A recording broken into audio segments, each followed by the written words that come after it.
میں مر کے بھی زندہ ہوں اہل وفا کی محفل میں. کسی شاعر نے کہا تھا میں مر کے بھی زندہ ہوں اہل وفا کی محفل میں، میری محفل میں آ میرا مزار نہ پوچھ. تو یہاں تو مزار بھی ساتھ ہے اور ان کی محفل بھی ساتھ ہی جمی ہوئی ہے، تو دونوں چیزیں اکٹھی چلتی ہیں. ورنہ ہم نے دیکھا ہے کہ لوگوں کے مزار رہ جاتے ہیں، ان کی محفلیں ختم ہو جاتی ہیں، فکر دم توڑ جاتی ہے اور جو ہے وہ مزارات سے ہی لوگ جڑے ہوتے ہیں. یہ ہمارا المیہ بھی ہے کہ ہم جو چیز اٹھانے والی ہوتی ہے اس کو اٹھانے کی بجائے، وہ میں دوستوں کو ایک دن کہہ رہا تھا کہ 11ویں تو ایک علمی نشست تھی حضرت سیدنا شیخ عبد القادر جیلانی علیہ رحمہ کی. اب دور و نزدیک سے لوگ آتے اور ظاہر ہے اتنا لمبا سفر کر کے آئے ہیں تو پھر ان کی جسم کی ضرورت بھی ہے، بھوک بھی لگتی ہے، تو اس کے لیے لنگر کا بھی انتظام کر دیا گیا.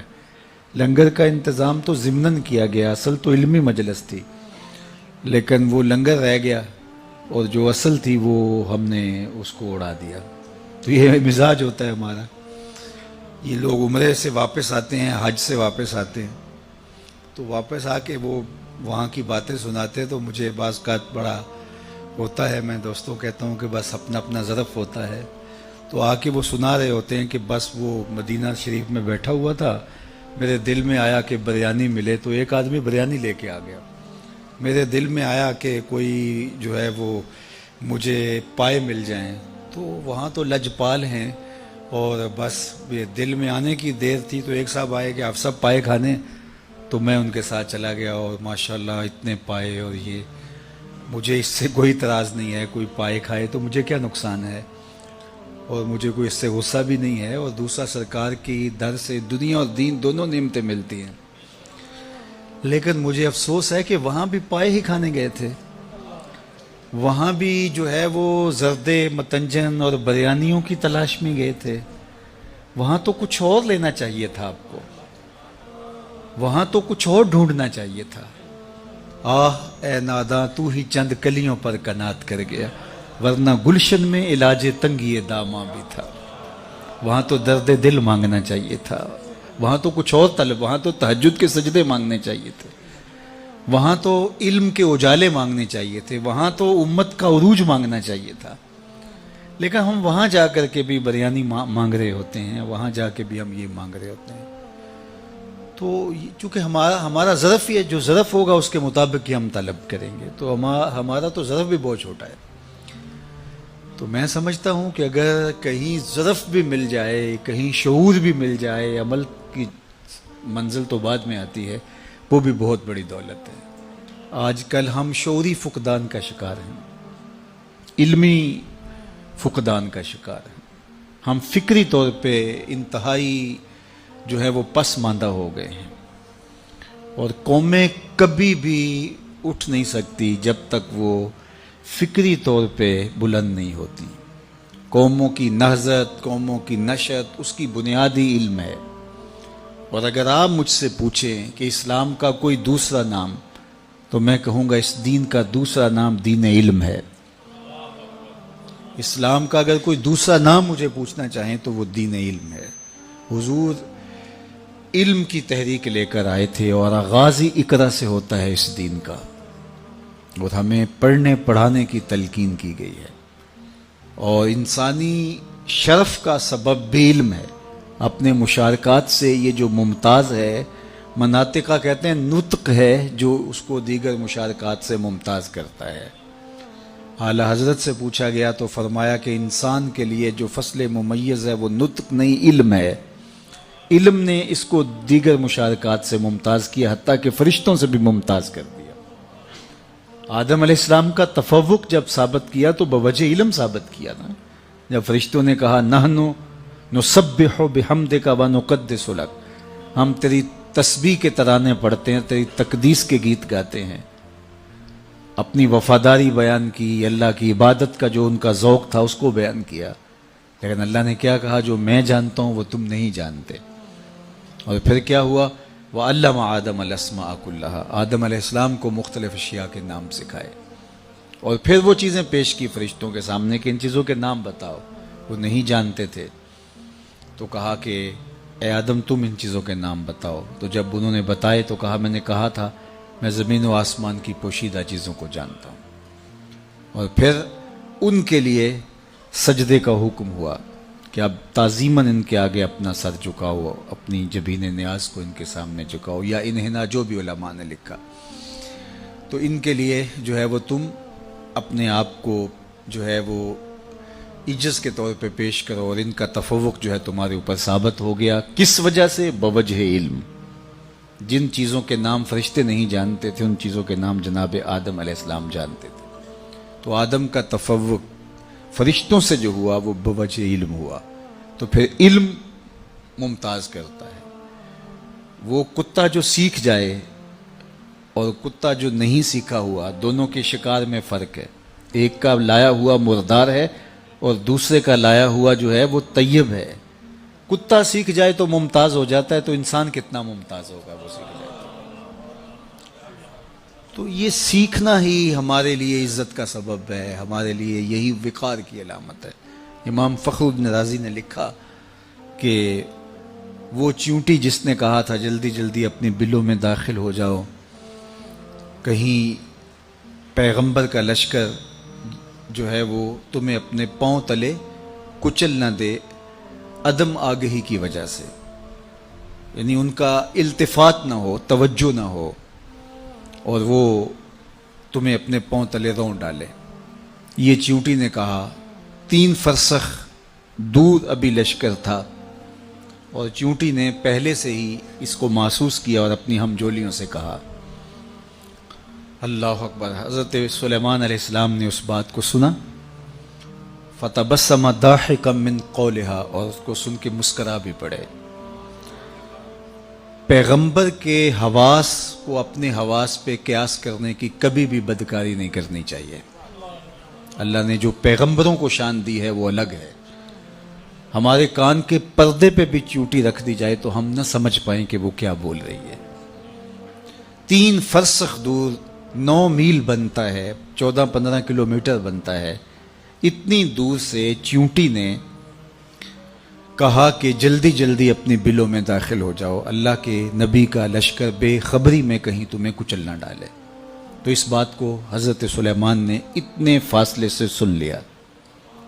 اور ماہرین سے پوچھیں کہ چیونٹی کے منہ میں زبان نہیں ہوتی تو پھر وہ بات کیسے کرتی ہے؟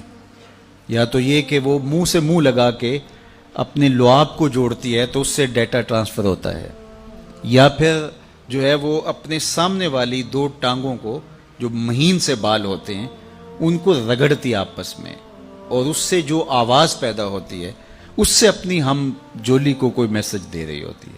پیغمبر کی شان یہ ہے کہ 3 فرسخ دور سے چیونٹی کے مہین سے باریک سے 2 بالوں کے رگڑنے سے جو آواز پیدا ہو اس کو اتنی مسافت سے سن بھی لیتا ہے, اس سے جو مفہوم نکلتا ہے اس کو سمجھ بھی لیتا ہے. اور یہ اس نبی کی شان ہے جو مسجد اقصیٰ میں مقتدی بن کے تیرے نبی کے پیچھے کھڑا تھا. جب مقتدی کی یہ شان ہے تو مقتدا کی شان کا عالم کیا ہوگا,